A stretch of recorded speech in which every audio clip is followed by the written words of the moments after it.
Assalamualaikum. Very good morning, everyone. We meet again in CHM676. I'm Hadaria. This is my lecture number 5 for CHM676 Organometallic Chemistry. Okay.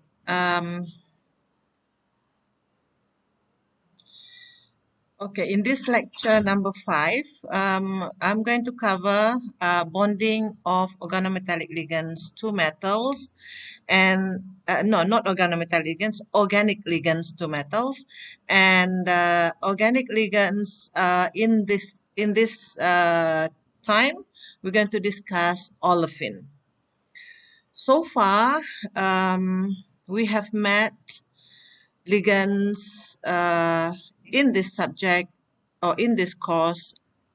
The ligands that we met are carbon monoxide, some anionic ligands like chloride, bromide, and things like that.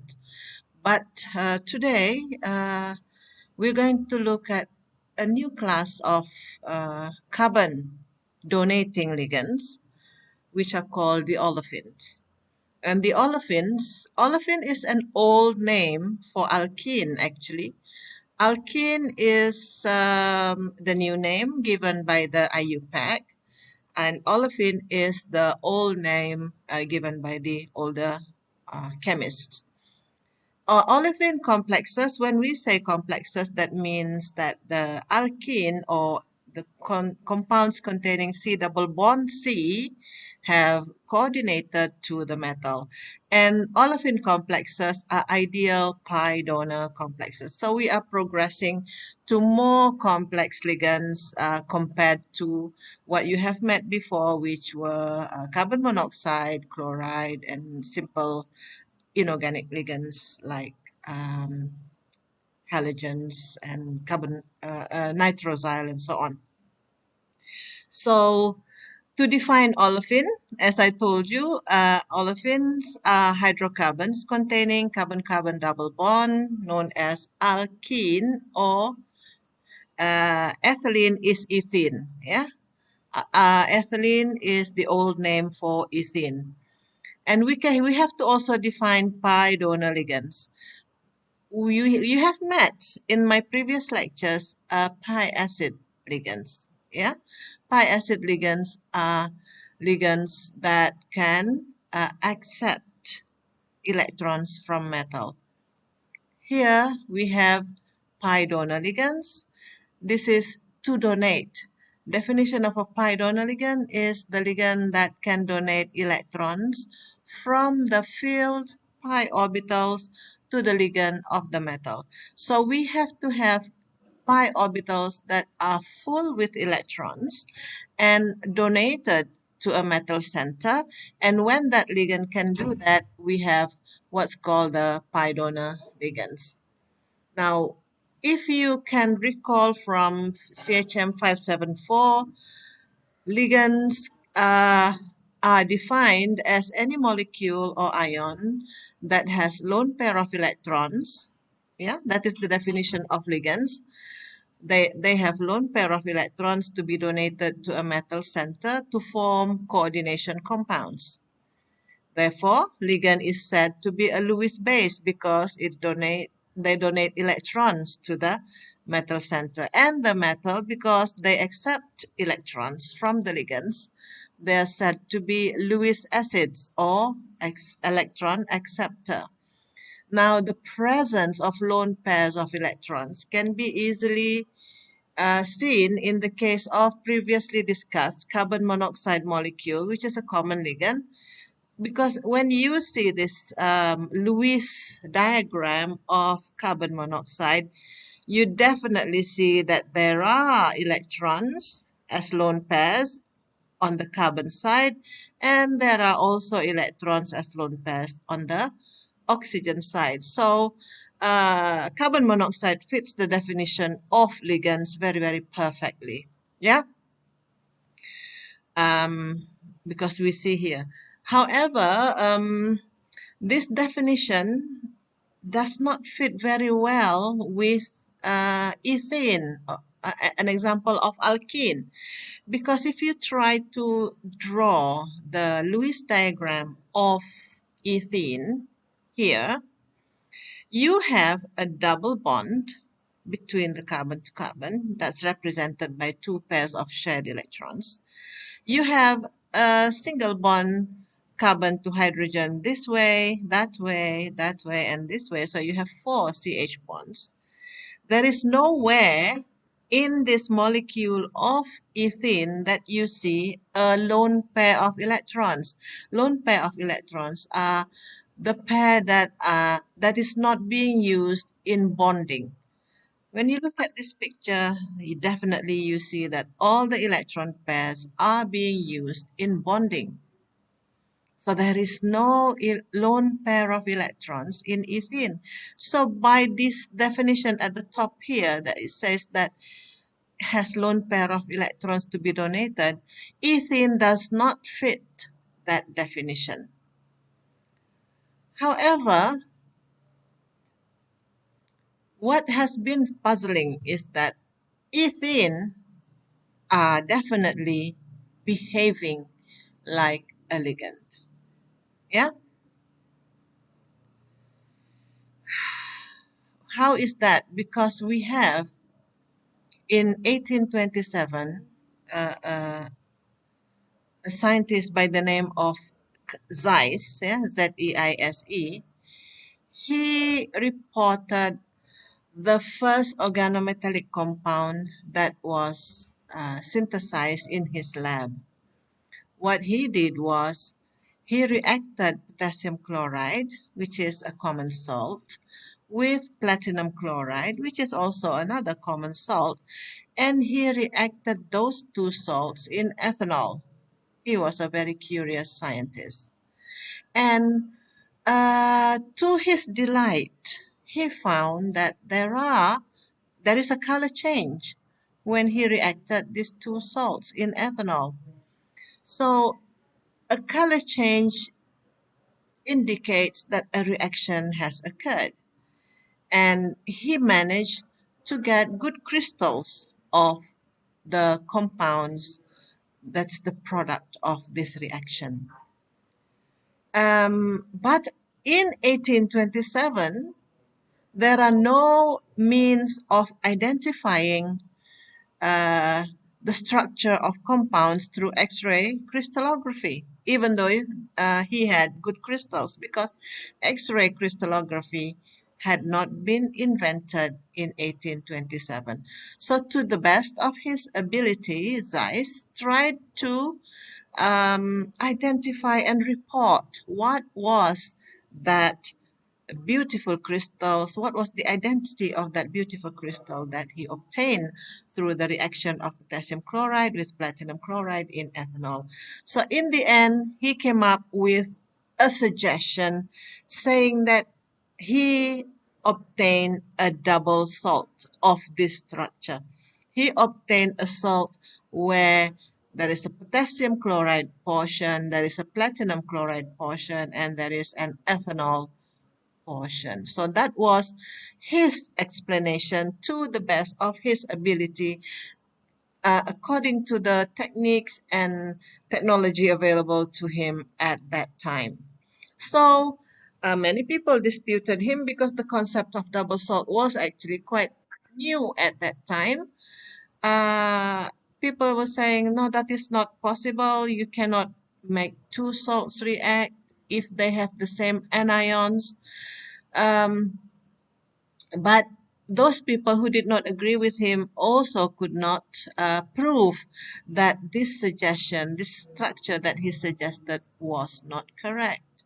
So everything was keeping their peace according to this suggestion by Zeiss. So times went on, and a hundred, more than 120 years went by until in 1955. Now, what happens in 1955?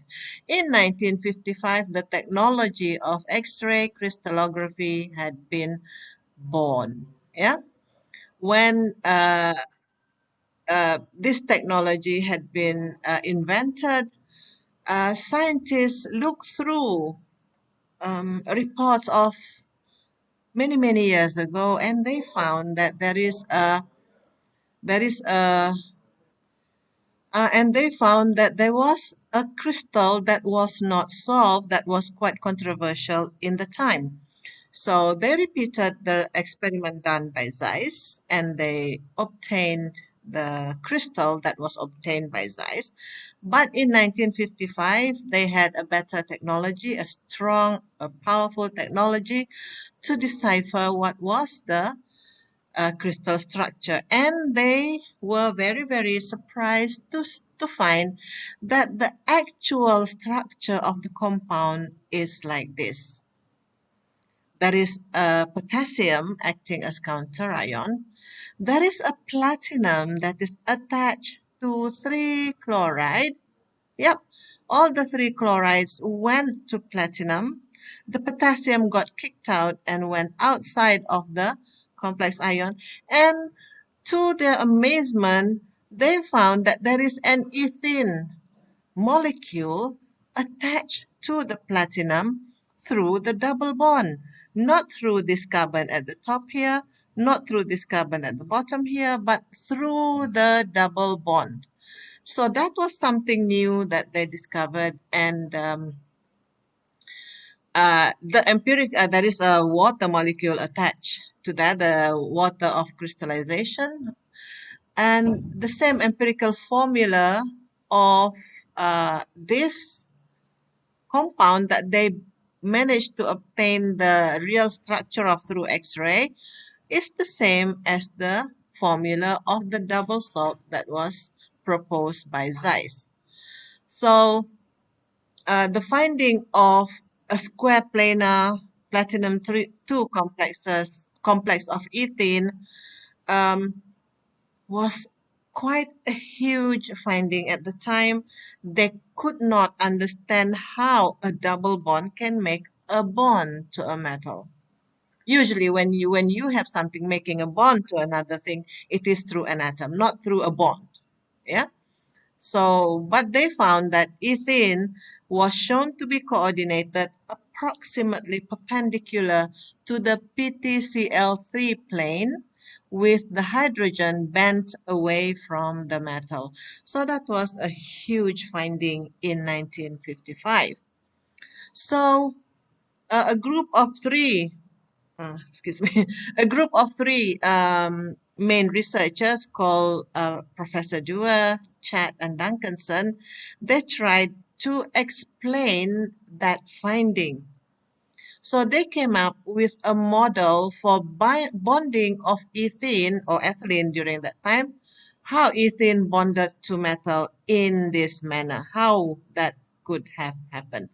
So they now extended the definition of a ligand. If in the time of Werner, if you can recall, Werner was the father of coordination chemistry. If in the time of Werner, ligands were defined as any uh, molecule of or ion with lone pair of electrons donated to metal, now they have to extend that definition. Therefore, the definition of a ligand can be extended to any species because ethene behave like a ligand. Ethene does not have any lone pair of electron. So no lone pair of electrons. So they extended the definition of ligand to any species that are electron rich. So ligands can be any species of compounds or ions that are rich with electrons, not only rich through uh, possessing lone pair of electrons, but also rich through possessing of pi electrons, like the case of ethene. Yeah. Ethene can behave as a ligand or a Lewis base by donating its pi electrons to the metal, and the metal becomes Lewis acid instead of the traditional lone pair of electrons.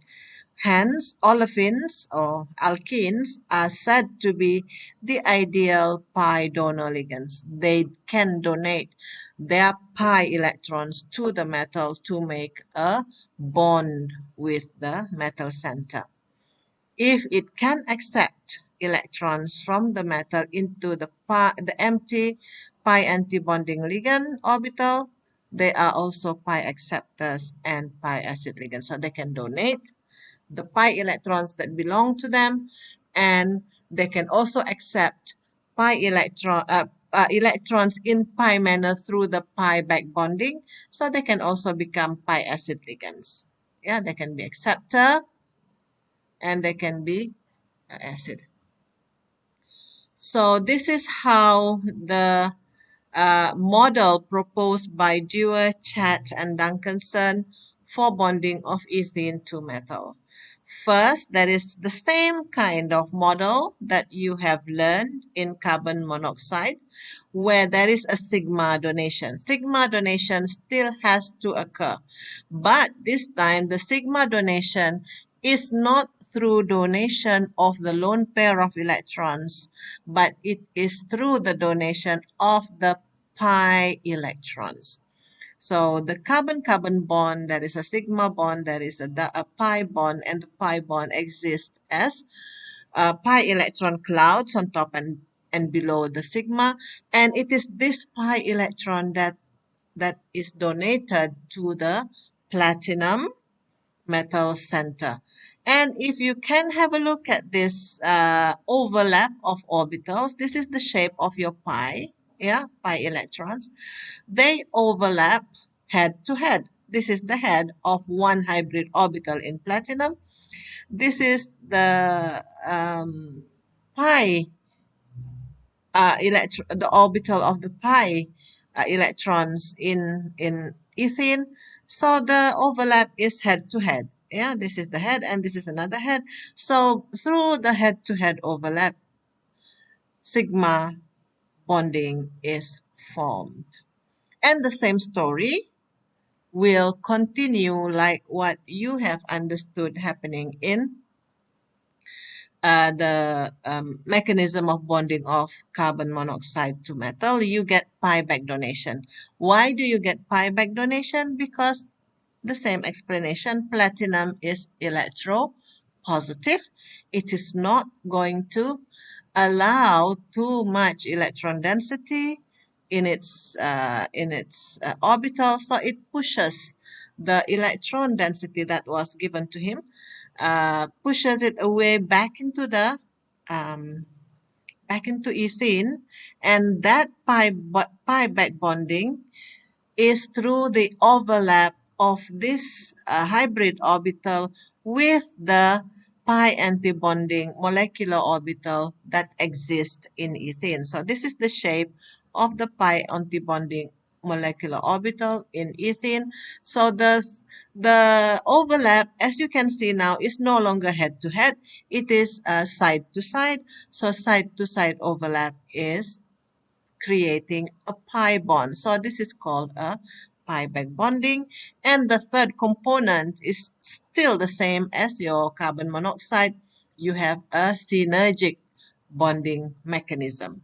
So you have a sigma bonding through the donation of pi electrons to the platinum. You have the pi back bonding through the back donation of the excess electrons from platinum to ethene, back to ethene through the side-to-side overlap of these orbitals, and the synergic bonding mechanism also apply in this case where the donation of electrons from the carbon-carbon pi bonding HOMO, yep, this is the carbon-carbon pi bonding, which is the highest occupied molecular orbital, to the empty metal hybrid orbital, which is the sigma donation, will make the back donation stronger.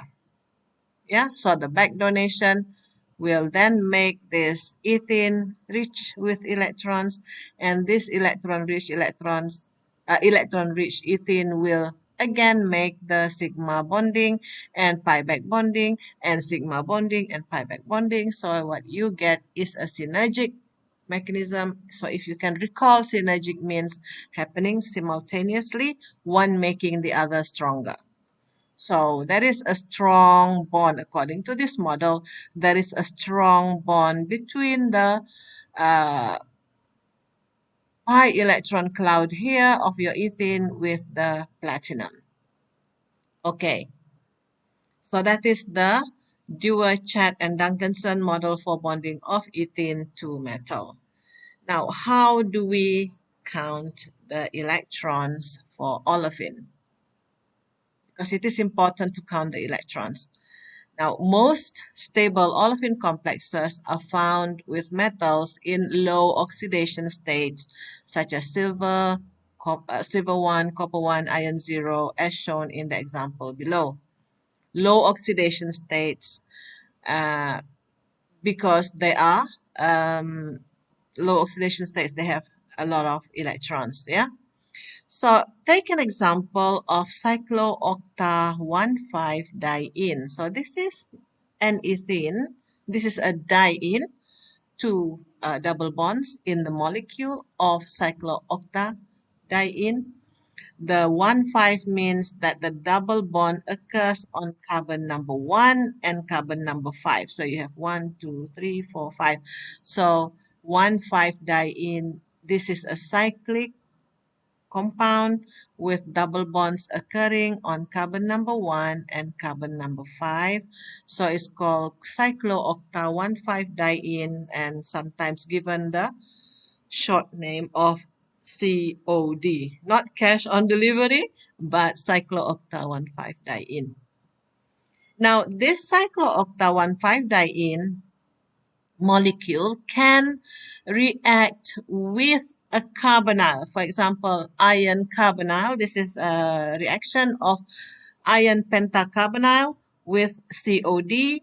And upon bonding with iron, this molecule is bent. Dia bengkok, ya. Dia bent to allow for close proximity of the double bonds with the iron. So if you can see, this is still the same molecule as this, but it is doing a bent configuration like that. So you have 1, 2, 3, 4, 5, 6, 7, 8, still 8 carbons. Still the double bond is on carbon number 1 and number 5. And the pi electrons on this double bond, pi electrons on that double bond are donated to the iron center and replacing 2 of these carbonyls, making the product FeCO3COD. COD means the cycloocta-1,5-diene. So you have 2 carbon monoxides being replaced by 2 double bonds that come from the same molecule. So, ethene or ethylene having only one double bond is a 2-electron donor ligand like carbon monoxide. So ethene, like this one here, yep, it only has one double bond, so it donates only 2 electrons. So it is a 2-electron donor. So if you want to count electrons, this is a zero charge molecule with 2 donated electrons. But if you have polyalkenes, like the case of cycloocta-1,5-diene, each double bond that binds to the metal center, we can calculate or we can count it as a 2-electron donor. So there are 2 double bonds that making a bond with iron. So you have 2 electrons from here, 2 electrons from there. So COD is a 4-electron donor. So if you count the electrons, none of these species are charged. So in this calculation, I did away with the charge, but you can always put the charges in so that you don't get confused, just in case there would be some charged ions in here. So for electron counts, your you have one COD, one molecule of cycloocta 1,5-diene, 3 carbon monoxide terminal, and iron 0. So iron 0 is 8 electron. Yep, you know how to count that already. 3 carbon monoxide gives you 6 electrons, 3 times 2, and 1 COD gives you 4 electrons, 2 from that bond, 2 from this bond, and in total, this compound or this complex is an 18 electron species, and this compound is stable. Yeah, so that is how you count electrons for alkene. Each double bond will count as 2 electrons, right? So when we are talking about olefin bonding to or acting as a ligand, we have a term called hapticity. Now, if you still recall when you were doing CHM574, you have the terms called dentate, yeah, monodentate, bidentate, tridentate, tetradentate. Yeah, dentate means teeth or biting. So if you have monodentate, that means you have one donor atom in that ligand. But in the case of olefin, you cannot use the term dentate because dentate means the atom goes into the metal by donating lone pair. In here, in this case of olefin, you do not have atoms donating lone pair of electrons, you have pi bonds. So this is another term that is analogous to denticity, which is hapticity. Now let me explain to you what is hapticity. Hapticity is defined as the number of atoms in the ligand that are directly coordinated to the metal. So in the case of olefin here, through the donation of these pi electrons, 2 atoms are directly coordinated to this platinum, this carbon atom and that carbon atom. So you have hapticity of this ethene is 2. Yep. The word hapticity is derived from the Greek word haptein, that means to fasten, like you're fastening your seatbelt. So it is fastening itself to the metal. So it is called hapticity. The hapticity has a Greek symbol eta. Eta sounds like H in our Roman spelling. It's called eta, which reads hapto. The eta n nomenclature means that there is n number of atoms bonded to the metal. So for the alkene that I was explaining to you just now, alkene is eta 2, yeah, or dihapto. Eta 2, eta 2, and it is dihapto. And it's not always a fixed number for the same ligand, because many ligands can bind in more than one way to a metal center.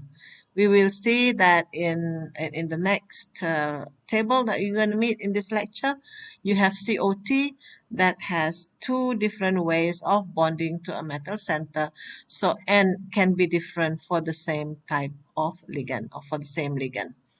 And if you have, for example, eta 3C3H5 minus, you have to read it as Trihaptoallyl because C3H5 minus is allyl. And if you have eta 5 C5H5 minus, you read it as Pentahapto Cyclopentadienyl. Now, this will be very familiar to you later on as I introduce to you the different olefin ligands that are commonly used, right? In structural formula, the totality of pi bonds is usually represented by a single line instead of an arrow from each bond. The assumption is that the hapticity is what is needed to satisfy 18 electron rule. Now, for example, if you have a benzene, here is a benzene molecule with 3 double bonds, and when benzene makes behave as a ligand and make a bond with metal, you would see that this double bond makes a bond with that metal, this double bond another one, and this double bond another one with that metal. So by right, you should be drawing it like this. However, there is a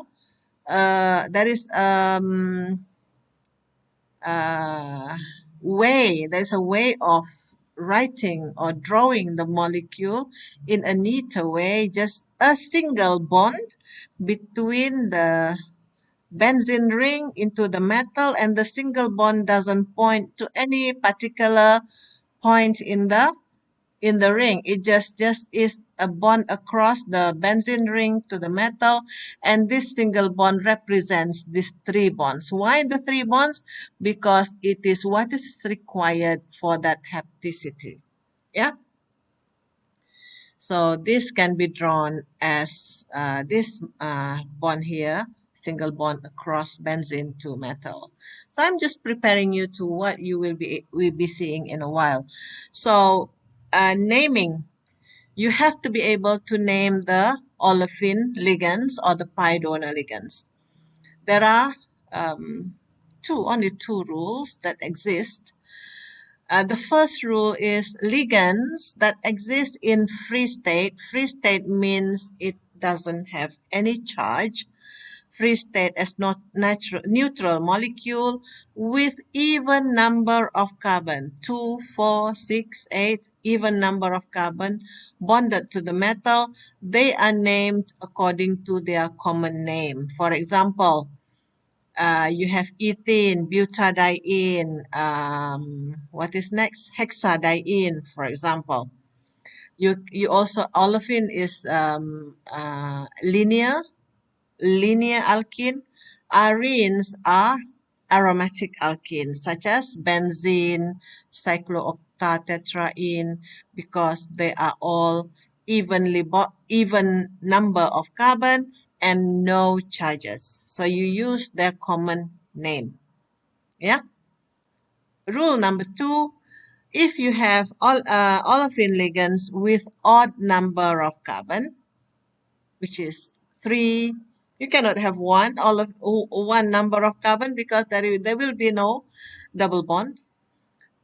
3, 5, 7, that has delocalized pi systems, they can be named as if they were odd electron radical. What does it mean?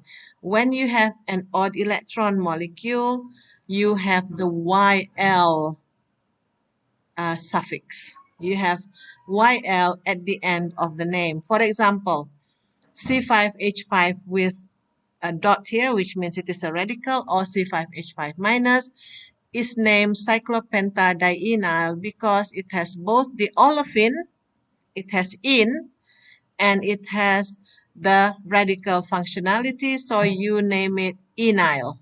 In for double bond, YL for the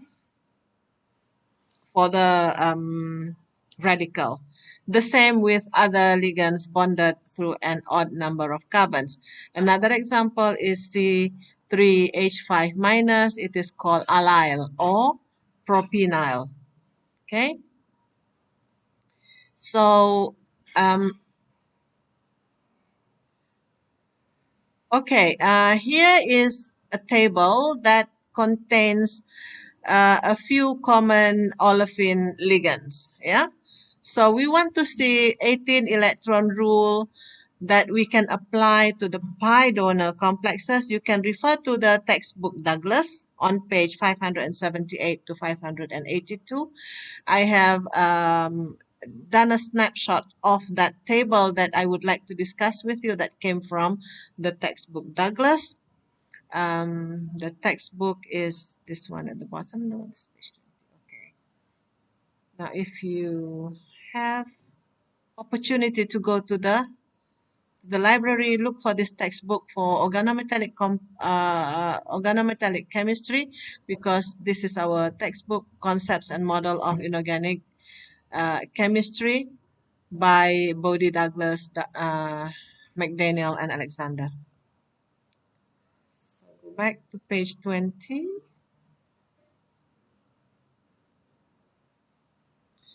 Okay, let's go through a few ligands. This is the most common, which is eta2C2H4. So I hope by now you realize that this is an ethene.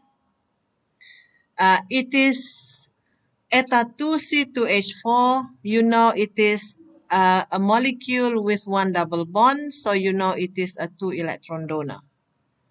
2-electron donor, this is number of electrons contributed. Yeah.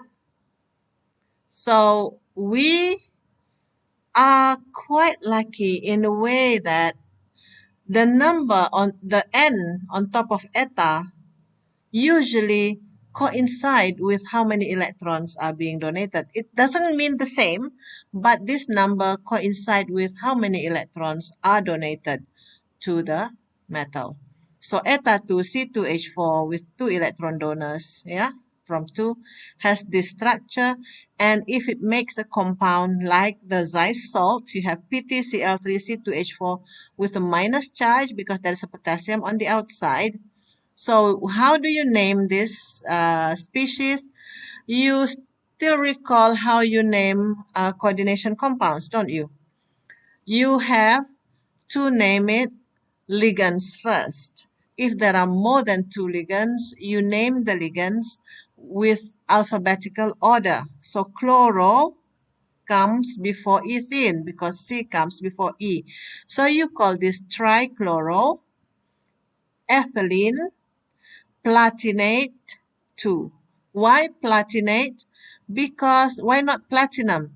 It is platinate because the whole thing has a negative charge, and this platinum has a, how do you determine the oxidation state of platinum? How do you determine the oxidation state of platinum? It is really very, very simple. Now, platinum, you don't know what is the oxidation number of. You say it is X. Chloride has -1 each. There are 3 here, so this chloride 3 has a charge of -3. Ethene is not charged, so -3 plus 0 plus X is equal to the total charge of the species, equal to -1. So X -3 plus 0 is -1, so X is equal to 2 plus. So the number of the oxidation state of platinum here is 2. So you call this platinate 2. Yeah? Trichloroethylene platinate 2. Okay, go on to the next example. This is your allyl. C3H5 is called allyl in the old name, but it is called propenyl in the IUPAC convention. So eta3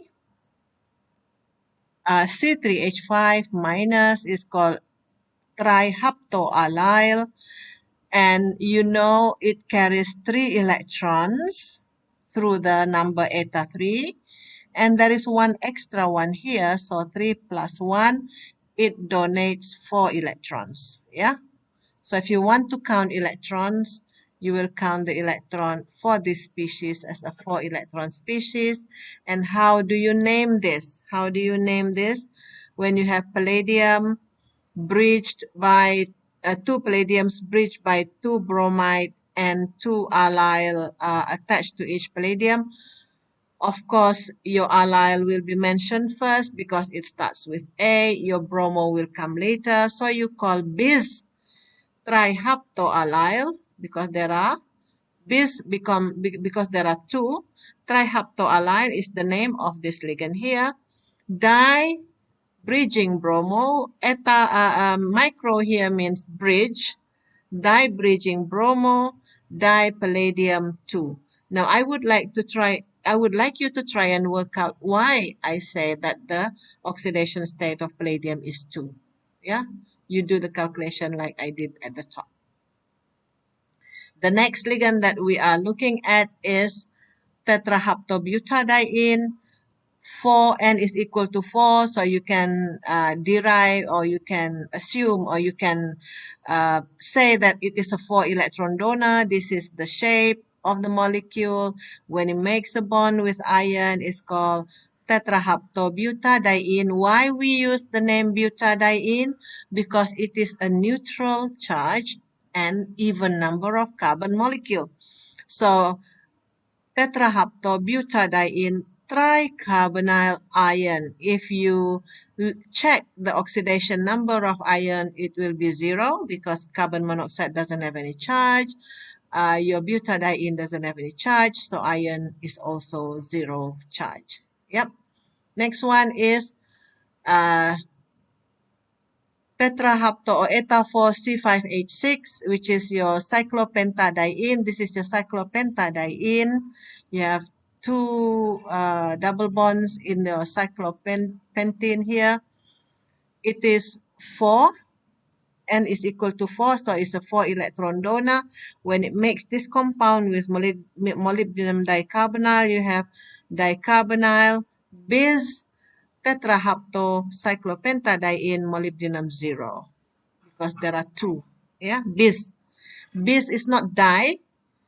Di is for simple ligand. Bis is when you have more complex ligand, like cyclopenta. Carbonyl is a simple ligand, so we call it dicarbonyl. But when there are 2 of this cyclopentadiene, you don't say di. You say bis because cyclopentadiene is a complex ligand. Yeah, dicarbonyl bis tetrahaptocyclopentadiene molybdenum. And this is your COT or cyclooctatetraene eta 4. Eta 4 means it donates 4 electrons. See, even though there are 2, 4, 6, 8, or there are 4 double bonds, but only 2 are involved in bonding. These 2 do not get involved in bonding, so this molecule only counts as a 2 electron donor. That's why it's eta 4. No, it's not a 2 electron donor, 4 electron donor coming from 2 double bonds. So eta 4, 4 electron donor. The name of this ligand is 1256 tetrahaptocyclooctatetraene, and then you have cyclopentadienyl here. I'm going to go through the cyclopentadienyl in a while, and cobalt 1. Why cobalt 1? You try and work it out yourself. You're going to find out that it is a cobalt with 1 oxidation state. Okay, the next ligand that I want to go to is cyclopentadienyl that you have met a few times in my previous lectures. Now this is your formal introduction to cyclopentadienyl. Now cyclopentadienyl is actually, it comes from here. It comes from cyclopentadiene. If you look at this structure, there are 2 hydrogens at the top here on the carbon.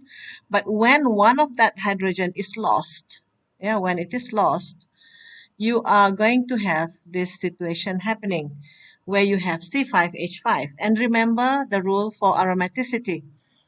For any aromatic compound, if it has the same number of hydrogen as it has carbon, it is aromatic. Aromatic means that you have a delocalized electrons all around your ring. Yeah. Now cyclopentadienyl, which is called CP, the short name, or pentahaptocyclopentadienyl, it is a 5 plus 1. Remember there is a negative charge here. 5 plus 1 is a 6 electron donor. So when you have a cyclopentadienyl bonding to molybdenum like this with co-ligands of 3 carbon monoxide and chloro, you call this tricarbonyl. Again, alphabetical order. Tricarbonyl, chloro, 1 chloro, pentahaptocyclopentadienyl, this one here, molybdenum 2. Try and work out why molybdenum 2. You just will find that it is an electron. It is a oxidation state of 2.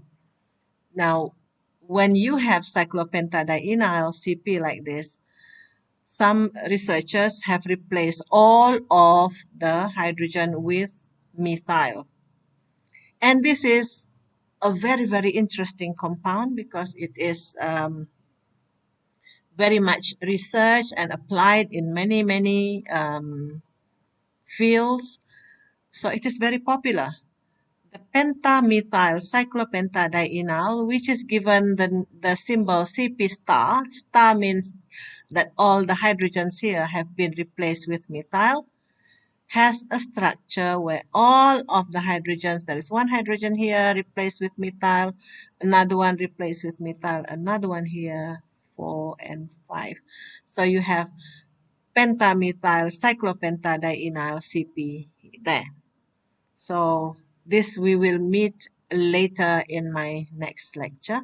It is also a 6 electron species, 5 plus 1 negative charge there, 6 electron species. And the next one is your pentadienyl. It's not cyclic, it is a pentadienyl. So you can follow the same explanation that I've given you next in the previous page, how to name this tricarbonyl pentahaptopentadienyl, iron 2, work it out, this oxidation state. And then you have benzene. Okay, this one is a 6 electron donor, 5 and 1, so that's 6. Benzene is a 6 electron donor. It can make a sandwich compound like this. This is called bisbenzene chromium. Now tropylium, which is eta 7 C7H7 plus, is a 6 electron donor. Why is it? Because 7 lost 1 electron here, so 7 minus 1, it is a 6 electron donor. This is the structure. This is the structure of tropylium. So this is species here is called tricarbonyl hexahepto tropylium molybdenum 0.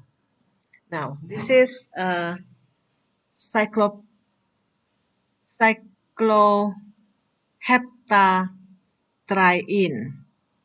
Cycloheptatriene, it's a 6 electron donor because it's eta 6. You have 2, 4, and 6 electrons donated to the metal through the 3 double bonds there.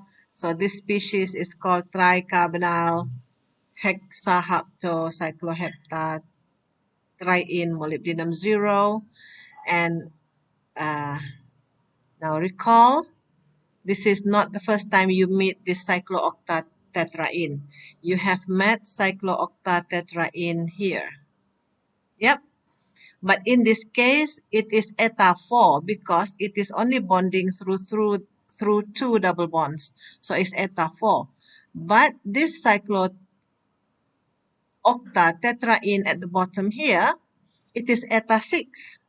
Eta 6 because 3 of its 4 double bonds are making a bond with this chromium through 2, 4, 6 electron donated to this chromium to make this chair-like ligand, chair-shaped ligand.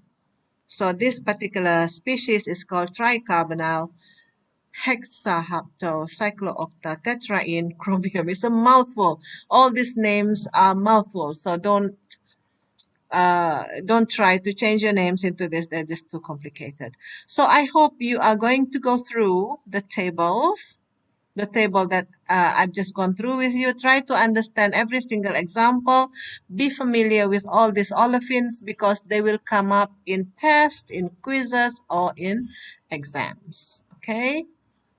And I would like you to please read up about cyclopentadienyl complexes yourself and read this up, including the ferrocene. Read up by yourself until this here, until here. Yep. Because I'm going to give you some questions later on olefin as well as cyclopentadienyl complexes and ferrocene. I'm going to give you some questions that we're going to discuss in the next lecture. And after that, we are going into experimental evidence for back donation.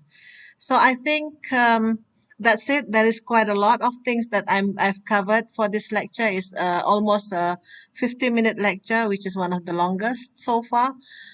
Take your time to digest the content of this lecture. Go through it a few times if you need to.